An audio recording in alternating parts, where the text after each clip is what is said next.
Dear students, welcome to philosophy tuition.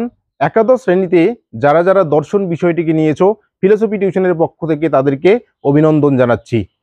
একাদশ শ্রেণীর প্রথম সেমিস্টারের দর্শন বিষয়ের সিলেবাস এবং নম্বর বিভাজন এই ক্লাসে আমরা আলোচনা করব। তো প্রথম থেকে শেষ পর্যন্ত দেখো, তাহলে বুঝতে অসুবিধা হবে না। প্রত্যেক রবিবার সন্ধ্যা 7টার সময় সিলেবাসের অন্তর্গত প্রত্যেকটা টপিকের ক্লাস কিন্তু তোমরা পেয়ে যাবে। তো সেই ক্লাসগুলো পাওয়ার জন্য এবং ক্লাসের শেষে গুরুত্বপূর্ণ প্রশ্ন উত্তর পাওয়ার জন্য অবশ্যই চ্যানেলটিকে সাবস্ক্রাইব করে রাখো এবং পাশে থাকা বেল আইকনটিকে প্রেস করে রাখো। তো চলো শুরু করি। তাহলে তোমাদের দুটো পার্ট আছে, এক হচ্ছে ভারতীয় দর্শন, দুই হচ্ছে পাশ্চাত্য দর্শন।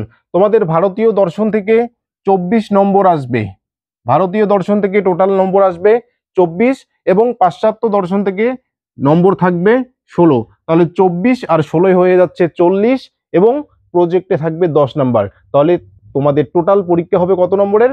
50 নম্বরের। তো ভারতীয় দর্শন থেকে দেখো, ভারতীয় দর্শন থেকে তোমাদের পড়তে হবে কি দর্শন শব্দের অর্থ। তাহলে ভারতীয় দর্শন থেকে পড়তে হচ্ছে দর্শন শব্দের অর্থ। এখান থেকে 2 নম্বর আসবে। 2 নম্বর কি পড়তে হবে? ভারতীয় দর্শনের শ্রেণী বিভাগ, এখান থেকে থাকবে 3 নম্বর। 3 জ্ঞান লাভের 6টি পদ্ধতি, প্রমাণ সমূহ। জ্ঞান লাভের যে 6টা পদ্ধতি আছে, প্রত্যক্ষ, অনুমান, উপমান, শব্দ, অর্থাপত্তি এবং অনুপলব্ধি, এই প্রমাণগুলোকে কিন্তু পড়তে হবে। এখান থেকে থাকবে কত নাম্বার? 3 নাম্বার। 4 নম্বরে কি আছে দেখো, 4 ভাগ দ্বারা অনুমান প্রমাণ খণ্ডন। 4 ভাগরা একটা প্রমাণকে স্বীকার করেন, সেটা হচ্ছে প্রত্যক্ষ, কিন্তু বাদবাকি প্রমাণগুলোকে স্বীকার করেন না। কেন স্বীকার করেন না সেগুলোর ব্যাখ্যা 4 ভাগরা দিয়েছেন, কিন্তু আমাদের এখানে পড়তে হবে শুধুমাত্র একটা, যে অনুমানকে প্রমাণ হিসেবে কেন খণ্ডন করেছেন, তার যুক্তিগুলি কি কি সেটা আমাদেরকে পড়তে হবে। তাহলে এখান থেকে থাকবে কত নাম্বার? 3 নাম্বার। 5 নম্বরে দেখো কি আছে, ন্যায় মতে প্রত্যক্ষের লক্ষণ। তাহলে প্রত্যক্ষের লক্ষণ এখান থেকে থাকবে কত? 3 নাম্বার। 6 নম্বরে কি আছে, নির্বিকল্পক ও সবিকল্পক প্রত্যক্ষের পার্থক্য, এখান থেকেও থাকবে 3 নাম্বার। 7 নম্বর কি আছে দেখো, ন্যায় মতে অনুমিতির লক্ষণ। তাহলে অনুমিতিটা কি? অনুমিতি হচ্ছে একটা প্রমা। তাহলে এখানে যেমন আমাকে প্রমাণ পড়তে হচ্ছে, ঠিক এখানে আমাকে কিন্তু প্রমা পড়তে হবে। তাহলে ন্যায় মতে অনুমিতির লক্ষণ, এখান থেকে থাকবে 2 নাম্বার। নেক্সট কি আছে, ন্যায় মতে পক্ষ সাধ্য ও হেতুর ধারণা, এখান থেকে থাকবে 2 নাম্বার। 9 নম্বরে কি আছে দেখো, ন্যায় মতে ব্যাপ্তির স্বরূপ, এখান থেকে থাকবে 3 নাম্বার। তাহলে টোটাল হয়ে গেল কত?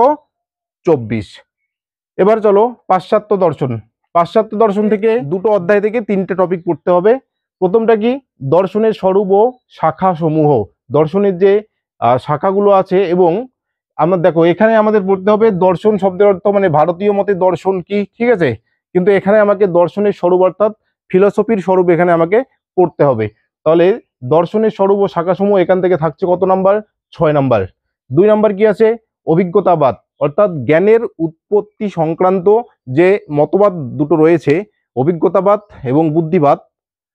কিছু কিছু ক্ষেত্রে আবার 3টাকে স্বীকার করা হয়, অভিজ্ঞতাবাদ, বুদ্ধিবাদ এবং বিচারবাদ। তো অভিজ্ঞতাবাদ থেকে কি কি পড়তে হবে? 3টা দার্শনিকের মতবাদকে পড়তে হবে, লক, বার্কেলে, হিউম। তাহলে অভিজ্ঞতাবাদ থেকে 3জন অভিজ্ঞতাবাদী দার্শনিকের মতামত পড়তে হবে, লক, বার্কেলে, হিউম। তাহলে এখান থেকে থাকছে কত নাম্বার? 5 নাম্বার। 3 নাম্বার কি, জ্ঞানের উৎপত্তি সংক্রান্ত বুদ্ধিবাদ। তাহলে এখানেও কিন্তু 3জন বুদ্ধিবাদী দার্শনিকের মতবাদ আমাদেরকে পড়তে হবে। তাহলে এখান থেকে থাকছে কত? 5 নাম্বার। তাহলে টোটাল হয়ে গেল কত? 16। তাহলে এই হচ্ছে তোমাদের একাদশ শ্রেণীর দর্শনের সিলেবাস এবং নম্বর বিভাজন। তোমরা স্ক্রিনশট করে লিখে নিতে পারো।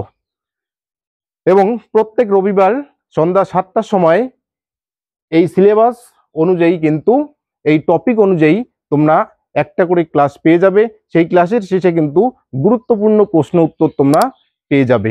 তো চলো চ্যানেলটিকে সাবস্ক্রাইব করে রাখো এবং বেল আইকনটিকে প্রেস করে রাখো প্রত্যেকটি আপডেট সবার আগে পাওয়ার জন্য।